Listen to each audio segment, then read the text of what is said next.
Amidst a huge amount of controversy, GamefreaK released the 8th generation of Pokemon to the world with Pokemon Sword and Shield, the first ever console Pokemon games in the core series released for the Switch, and in its first week still became the fastest selling Switch title to date.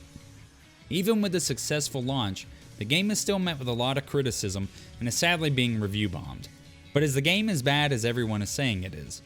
Well, as a veteran Pokemon player and fan of the series, I'm here to set the record straight and let you know if this is an entry that you should pass on or a must-have Switch title.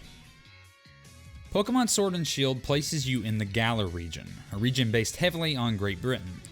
The Galar region loves a good Pokemon battle, so much so that the people of Galar have turned the Gym Challenge into something more akin to the World Cup or Super Bowl. You begin your journey just as you would in any other Pokemon game. You find yourself in your living room in the town of Postwick, where you are greeted by your neighbor and friend Hop. Hop is the brother of the Galar region's undefeated champion, Leon.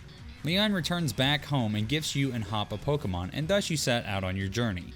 The game heavily focuses on the goal of taking down Leon and becoming the next champion. You go town to town collecting gym badges until you get to the end of the game and participate in the tournament to challenge Leon. Now, this isn't really presenting anything new when it comes to Pokemon. It's essentially the same formula that we are used to. These games, however, are a huge improvement over Sun and Moon in that there isn't nearly as many cutscenes or hand-holding. You actually get to choose in certain situations that you know what you're doing and that this isn't your first time playing a Pokemon game. But unfortunately, I found the opening act of the game to be very exposition heavy and to drag a bit. Perhaps it was because I streamed my first playthrough and read all the dialogue aloud, but I found myself wanting to just play the game, and having to sit through a huge amount of exposition became tiring. However, once you pass the first gym, this problem is not nearly as apparent as it is in the beginning. There's still a lot of plot that takes place throughout the story with many character interactions and cutscenes, but it doesn't feel as intrusive as Sun or Moon, and feels more closely to how previous generations of Pokemon games handled their story. Like I said before, there's a heavy emphasis on gym battles this time around. Walking into the crowded stadium and hearing the cheer of fans as you battle the gym leaders added a very fun sense of atmosphere and excitement to the battles. Another new for gym battles that Sword and Shield introduced are the Gigantamaxing Pokemon battles. Gigantamaxing plays a huge role in the story of Sword and Shield, and every gym you face will have a part of the battle that is a giant kaiju fight. I'll talk a bit more about that in a minute, but the focus on gym battles and the gym challenge made for a refreshing narrative for Pokemon. However, the story is very one-dimensional, and during all the quote-unquote big narrative moments, your character is told to bugger off somewhere while Leon takes care of it. I was disappointed in this because in previous Pokemon games, you've always been a key figure in solving the problems that region is facing. This isn't something you get to do until after the main story is completed. The severe lack of an evil team or good villain in this game also made the climax of the story seem very underwhelming. The chairman using Eternatus to power Galar and be the source of Gigantamaxing has no impact. The plot twist that Chairman Rose is the evil guy comes out of nowhere, and his motivations make no sense whatsoever. The confrontation ends just as quickly as it begins and held virtually no weight to the story as a whole, other than this is how you get Eternatus. After foiling the chairman's plans, you proceed to defeat the Elite Four in Leon, which is presented in the form of a tournament. I thought that this was a cool new take on the Elite Four, and defeating the unbeatable champion felt very satisfying given all the build-up presented throughout the story. After you become champion and are greeted with this beautiful title screen, seriously, fucking GG, this is so cool, thank you for adding this in, you're confronted by the so-called new kings of Galar, in what really equates to a game of cat and mouse. It was very nice finally being acknowledged as the champion and having responsibilities, even though it was chasing these guys down at every gym and was a bit tedious. After these guys are taken down, you face off in one last battle against Hop, and once he's defeated, the story comes to a conclusion. The characters in this game are also very well done, with the exception of the chairman. The gym leaders have personality. Hop is a great friendly rival, even though he wants to battle you every 5 fucking seconds. So is Marnie, plus bruh, look at how cute she is. And speaking of cute, can we just fucking take a moment to appreciate Sonia? I was surprised to see how little the Pokemon Professor Magnolia played in this game up until the reveal that Sonia would be taking her place, which made this all make so much more sense and validate Sonia's importance to the story even more than it was before. We finally got another douchey rival again, and it's about time. Beatty is such a pompous asshole, and I've really missed that dynamic in Pokemon. Leon was a cool enough champion, but something just didn't click with me about him. He didn't have that cool factor that Cynthia or Steven had for me personally. Regardless, he's still a fun addition to the story, and his battle is one of the few throughout the story that gave me a challenge. So, the story is about what you'd expect for Pokemon, but how does it play? I gotta say that this is such a rock-solid game when it comes down to the gameplay. The quality of life changes alone made this game so much more enjoyable to me. The battles are as fun as ever, the controls are responsive and don't feel janky or hard to control. The need for travel Pokemon is non-existent and makes for travel across a region quick and seamless. Overworld Pokemon make a return from the Let's Go series and makes the search for Pokemon you want more convenient and exciting when you see them appear in the world. The new wild area is where you will spend a huge portion of your time in these games. The wild area works in a few different ways. This is where you will hunt for rare Pokemon and participate in raid battles.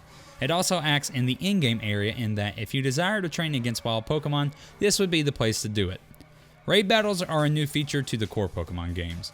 Similar to the raids from the Pokemon Go series, these pit you up against Gigantamaxing Pokemon on a 1 to 5 star difficulty rating. Using online features, you can connect with up to 4 friends to take on the raids and get some powerful Pokemon. Before the game launched, I was very uninterested in Gigantamaxing. I felt like it would just be another battle gimmick like Mega Evolutions or Z moves that would make your Pokemon way too overpowered and take the challenge away from the game. While that still kinda holds true, Gigantamaxing isn't nearly as prevalent in the games as Megas or Z moves. Gigantamaxing can only be done in gym battles and raids and a few other instances. This was a great decision to keep the game balanced while still keeping the fun aspect of the Gigantamaxing battles. The game also does balancing very well with how it treats getting stronger Pokemon. Because you can access the wild area early in the game, you are unable to capture Pokemon of a certain level until you get a gym badge granting you access to Pokemon in that level range. This is a great way to give players access to this new area while keeping all the absurdly strong rare Pokemon that could carry you through the game with ease unobtainable till a later time. The biggest gripe most people have with the wild area are the graphics. It doesn't take a genius to realize that the wild area looks terrible compared to the normal towns and routes that are throughout the rest of the game. It's a very muddy area and lacks the polish and uniqueness the rest of the game provides. This is really upsetting, seeing as it is an area that they actively want you to be in, and a large portion of the game revolves around it. In short, the gameplay aspects of the wild area are great, but it definitely doesn't look as good as the rest of the game. The wild area also tends to bog down when you're connected online, which can cause some noticeable lag and performance issues. The wild area is a great concept that I feel like can be heavily improved. A lot of great ideas at play there that just need a bit more time in the oven. Now, the animations are another highly discussed topic for Sword and Shield. There is a lot of moves and animations that seem very lazy and boring, but on the opposite side of that, there are also some moves that are very flashy and highly animated. This one's a bit hard for me to pin down. Ultimately, I don't really feel like I have a horse in this race. The bad animations look bad and the good ones look good. Does it detract from the experience? I don't think so personally. Now, difficulty-wise, I was very disappointed. I found the game very easy and never lost a single trainer battle. In my 30-ish hours that it took me to beat the story, I didn't lose a single trainer battle and only had my Pokemon faint to wild Pokemon maybe 2 times. Perhaps I was overleveled, but I didn't really grind to get strong all that much, and the ease was pretty much consistent throughout the entire game. I'm not sure if people don't know their typing matchups, or if the game is just easy in general, but I breezed through my battles with relative ease, except for a few occasions. Now, of course, there is the Battle Tower and the Max Raid battles, so there is some challenging activities in the game, but it just feels like there was no challenge at all for the story of the game. I'm curious if GamefreaK takes into consideration that a huge portion of their fanbase isn't children and wouldn't mind a game that's a bit more difficult. I feel like Pokemon could benefit from difficulty options or some way to make the games more challenging for veteran players. Of course, competitive play is there as well, but not everyone is going to take the time to get perfect IV and Egg Move comp Pokemon to battle with. I am beyond happy to say that I love most of the new Pokemon designs. This generation has added some of my favorite Pokemon to date with Dragapult and the Applin line. The legendaries are unique and interesting, and the fact that they aren't some convoluted fusion with some other Pokemon makes me so happy. I really feel like less is more, and some of the more recent Pokemon generations tend to completely disregard that notion. There's a decent mix of Pokemon in this game, featuring Pokemon from every generation, and surprisingly a lot from Gen 5 are making an appearance. Galar region specific versions and evolutions is an idea that I hope Game Freak continues to look into with future Pokemon generations. I can't tell you how much I love the idea of region specific evolutions. I just think they're super fucking cool. I do feel the starters are lacking this time around. I like Rillaboom and the whole Grookey evolution line, but man, I really feel sorry for anyone who went with Sobble. Overall though, these new Pokemon are super interesting and unique and will be fan favorites for years to come. The music in these games, oh Christ, it's so good. I don't think that there's a single theme in this game that I don't like or that isn't good to me. The only one that comes close is maybe the Hulberry theme, and it isn't even that it's bad, it's just unexpected. The Gym Battle theme, Team Yell's theme, the Legendaries theme, Stow Inside, and Sir Chester, the Slumbering Wild, like fuck, this game has so much good music.